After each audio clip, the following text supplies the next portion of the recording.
বাড়ির বউ মেইন কাজ করা লাগবে, খাবার দাবার রেডি করা লাগবে, এটা তোমার কাজ।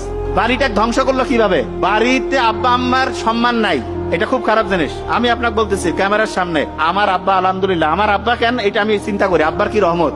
আমার দাদি বলে গেছে যে তুই দুধ ভাত খাবি। আমার আব্বা কিন্তু জীবনে খুব যে বড় কিছু করছে তা না, কিন্তু আমি দেখি আমার আব্বা যে পরিমাণ টাকা পয়সা আব্বার কাছে থাকে, এটা বড় বড় শিল্পপতি তাদের কাছে কেন? কারণ আমার ছোট ভাই ওই যে আছে নোবেল, ওর পুরা টাকাটা কিন্তু আমাদের আব্বার কাছে থাকে, এবং আমার টাকা যখন যেটা বেশিরভাগ থাকে আমার কাছেও থাকে কিছু, কিন্তু ওর পুরা টাকাটা কিন্তু বাসায় থাকে আব্বার কাছে।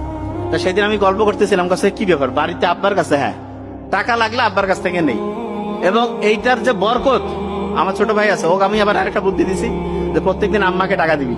আম্মা আবার অল্পতেই দোয়া করে খুব, প্রত্যেকদিন বোধহয় আম্মাকে 2000 না 3000 ভাই কি একটা সিস্টেম আছে এখন, প্রত্যেকদিন 2000 ওই যে রুগী থাকে একটা পার্সেন্টেজ আম্মাকে দেয়। আমি বলছি খালি আল্লাহর রহমত, জাজাক আল্লাহ, খালি হইতে থাকবে।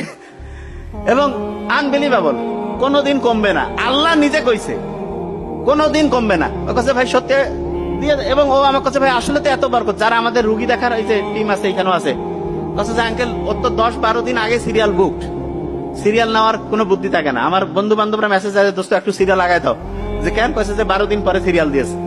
তা এইটা হচ্ছে বাপ মার দোয়া কারেন্টের মতো কাজ করবে। কিসের ওইলা অলি পীর হ্যান ত্যানের পিছিয়ে ওরই লাভ আছে? বাড়িতে সবচেয়ে সেরা পীর, সবচেয়ে সেরা অলি বসে আছে, আব্বা আম্মার সাথে কানেকশন করেন না কেন? সমস্যাটা কোন জায়গায়? শয়তান আসি বুদ্ধি দেয় না যে আব্বা আম্মা ভালো না। এই যে প্রথম শয়তান যে বুদ্ধিটা দেয়, ও লিখছে ফ্যামিলির বন্ডিংটা ধ্বংস করবে। ফ্যামিলির বন্ডিং ধ্বংস করা মানে আব্বা আম্মার দাম কমাই দিল। আব্বা আম্মা যতদিন বাসায় থাকবে আব্বা আম্মার উপরে কোনো কথা নাই, দাদা দাদি থাকলে ঠিক আছে, সেটা তো ওনার আব্বা আম্মা আবার উনি হ্যান্ড ওভার করে দিবে কমান্ডার ইন চিফ, নাইলে আব্বা আম্মা